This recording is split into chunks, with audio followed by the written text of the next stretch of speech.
Buenos días a todos, soy Teresa Vic San Pedro, soy residente de cuarto año aquí del servicio y hoy os vengo a presentar una sesión que ha sido tutorizada por el doctor Torralba y bueno, hicimos esta sesión a raíz de esta pregunta. ¿Por qué seguimos intubando como en el siglo pasado? Entonces, para introducir la sesión, yo os planteo ahora una pregunta a vosotros y es la siguiente. Tenemos un paciente ASA2 en cirugía programada sin predictores claros de vía aérea difícil. ¿Qué dispositivo utilizaríamos para la intubación? Un AirTrack, una laringoscopia directa, un videolaringoscopio tipo CEMAC, da igual porque lo más probable es que vaya a ser un Cormac 1 y no vaya a tener ningún problema, o 1 y 3 son correctas. Entonces, bueno, os lanzo la pregunta y a ver si al final de la presentación la podemos contestar. Los objetivos que tengo con la sesión son comprender la evidencia actual que respalda el uso de la videolaringoscopia en distintos escenarios clínicos, reconocer las diferencias prácticas entre los distintos tipos de videolaringoscopios y sus palas, seleccionar el videolaringoscopio más adecuado según el paciente, el entorno y la experiencia del operador, y el más importante, integrar la videolaringoscopia de forma segura dentro de los algoritmos de vía aérea. Este es el índice que voy a seguir. Y bueno, para empezar, definir qué es un videolaringoscopio. Un videolaringoscopio es un laringoscopio que incorpora una cámara próxima a la punta de la pala para proporcionar una visualización indirecta de la glotis en una pantalla externa. ¿Por qué es importante esto para nosotros?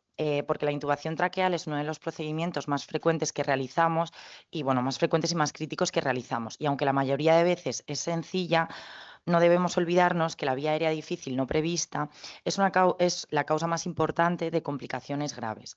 En el proyecto británico NAP4 estimó una incidencia de complicaciones mayores relacionadas con la vía aérea de aproximadamente 1 por cada 22.000 anestesias generales, con una elevada morbimortalidad, y la principal causa de mortalidad era la hipoxemia.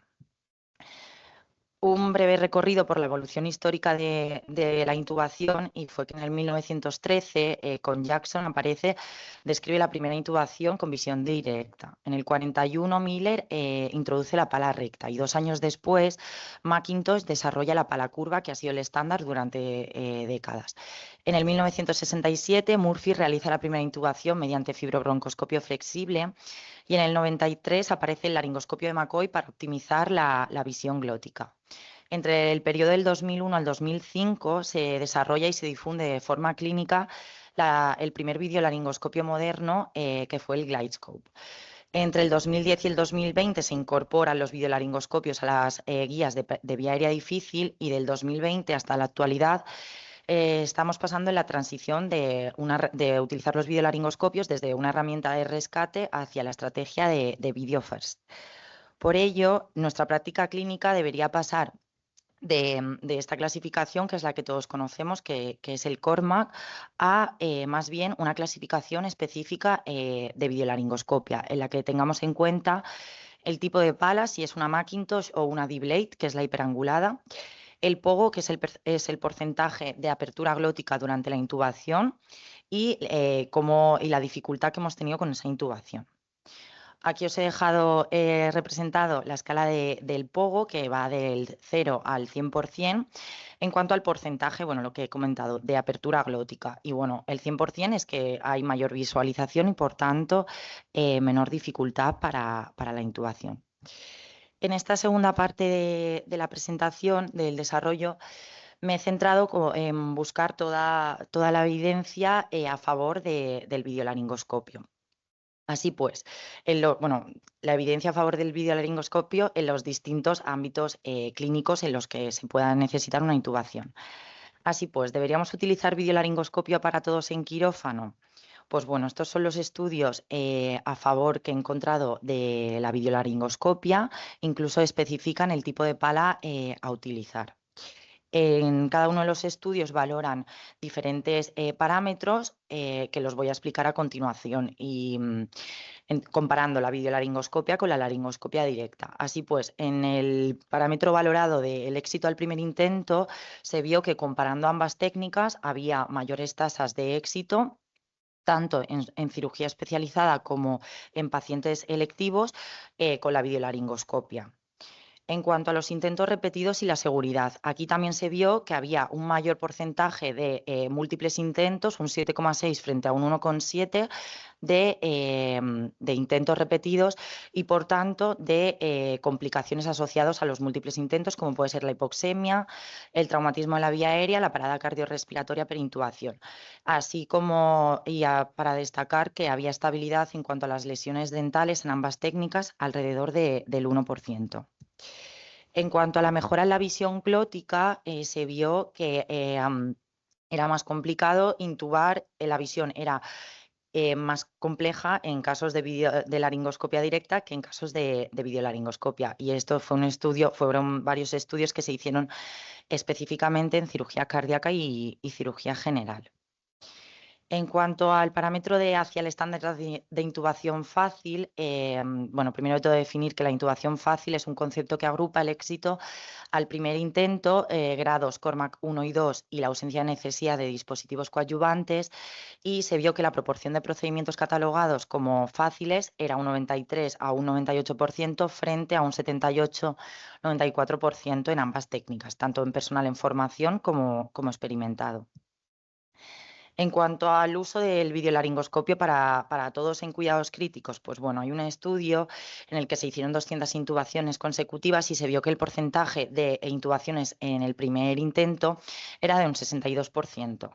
Cosas que me llamaron aquí la atención es que, bueno, el porcentaje es inferior al que observamos en quirófano, probablemente por varias cosas. Las condiciones de intubar en pacientes críticos en unidades de críticos no son las mismas que en el quirófano, y además existe el concepto de vía aérea difícil fisiológica, que los pacientes que se encuentran en unidades de críticos pues cumplen todos los criterios.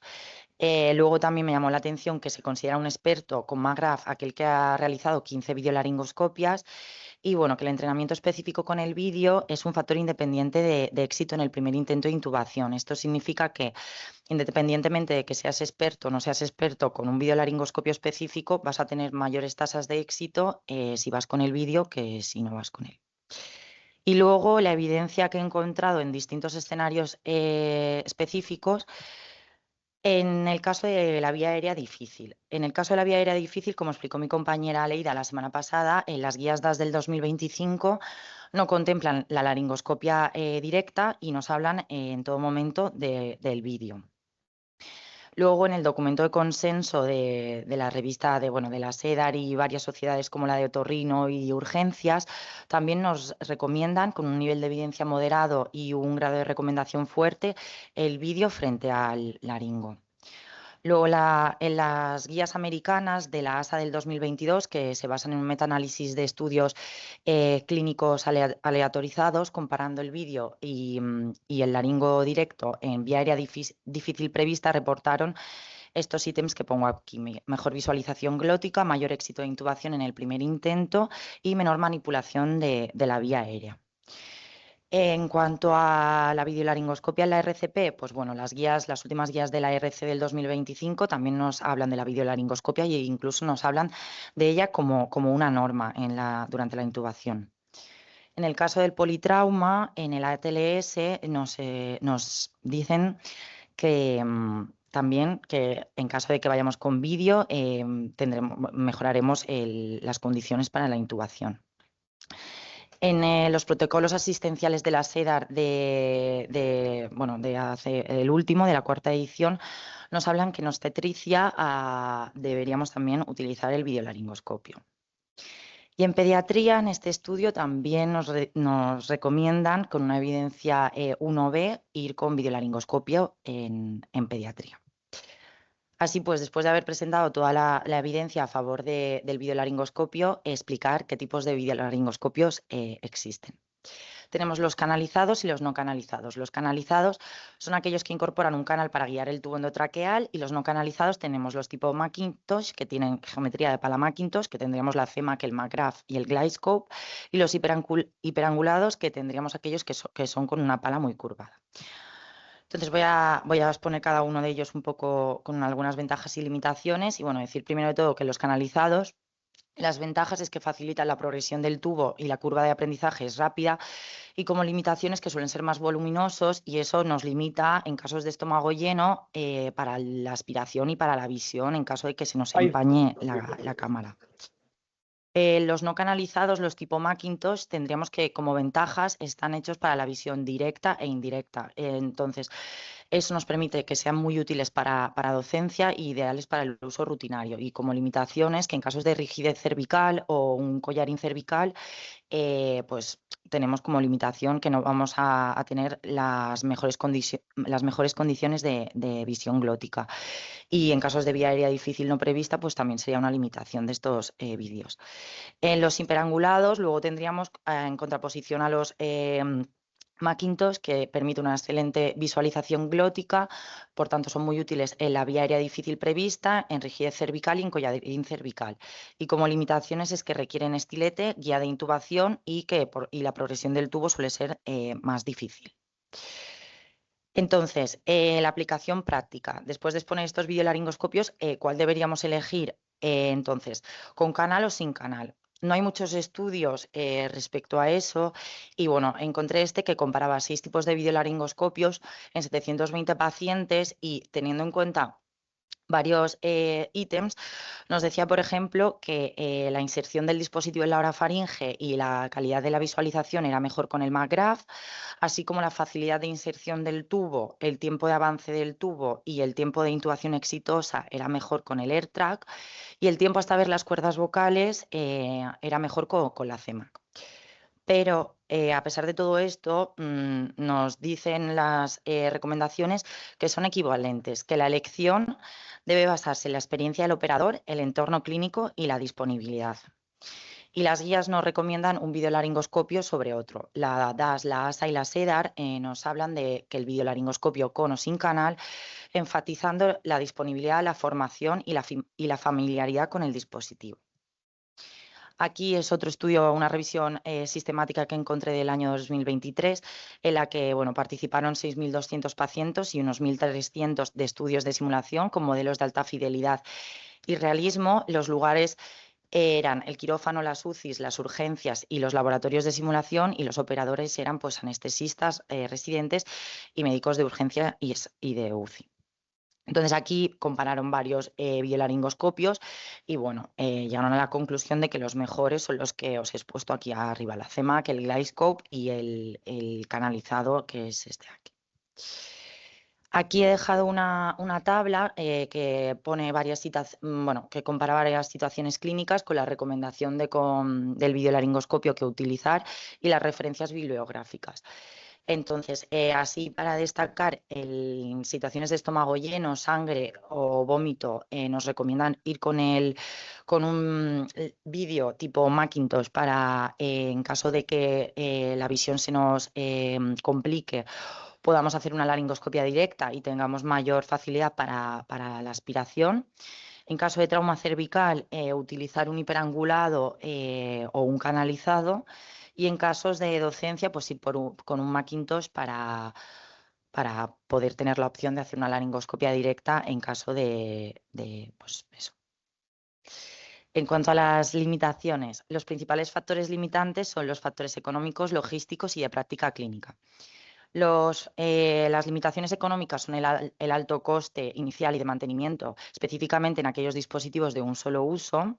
Los logísticos vendrían a representar todo el tema del reprocesamiento con el personal de esterilización y el material, que eso puede limitar la disponibilidad inmediata en emergencias. Y de práctica clínica tendríamos pues la resistencia al cambio y la dificultad de estandarización, la alta variedad de modelos que complica protocolos y formación homogéneos, la vista bidimensional, y que la intubación, el hecho de la intubación en sí es compleja, porque ver no es sinónimo de intubar. Entonces, creo que ahora, después de la exposición, podríamos contestar esta pregunta que he planteado al principio de la presentación. Y la opción correcta sería que 1 y 3 son correctas. Podríamos utilizar o un AirTrack o un vídeo tipo CEMAC. Y antes de pasar a las conclusiones, me gustaría hacer una reflexión, y es que Creo que no he presentado ningún hallazgo que le haya sorprendido a ninguno de los aquí presentes. Ver mejor suele ir mejor. Entonces, ¿por qué a veces nos cuesta tanto optar por un videolaringoscopio como primera opción? Entonces, probablemente tenga que ver con nuestra formación o la formación de los que nos forman. Existe siempre una resistencia al cambio, aun cuando la evidencia nos dice que debemos hacerlo. Hay que planteárnoslo. ¿Cuántas veces no hemos tenido un paciente que en la anterior cirugía era un Cormac 3 y bueno, y decíamos, pues bueno, este paciente seguramente si le hago yo la laringoscopia veo un Cormac 2 o incluso un 1? ¿O cuántas veces a un paciente se le ha intubado siempre con videolaringoscopio? Y nos planteamos, bueno, realmente nadie nunca le ha hecho una laringoscopia directa por los predictores de vía aérea difícil y a lo mejor es un Cormac 1 y es fácil de intubar. Entonces, aunque la evidencia nos dice otra cosa, y es que siempre que tengamos disponibilidad de un videolaringoscopio deberíamos utilizarlo. Entonces, para terminar, las conclusiones de mi presentación son que la videolaringoscopia mejora el éxito al primer intento y reduce las complicaciones frente a la laringoscopia directa, que no existe un mejor videolaringoscopio universal, el rendimiento depende del diseño, el contexto y el operador, disponibilidad y formación, o sea, disponibilidad, formación y familiaridad son más importantes que el modelo concreto, que la mejor visión de la glotis no siempre equivale a una intubación fácil, la intubación sigue siendo un reto y que su uso universal en la práctica rutinaria está limitado por los costes económicos y la complejidad logística del reprocesamiento. Y bueno, esta es la bibliografía que he utilizado y nada, ya está, muchas gracias.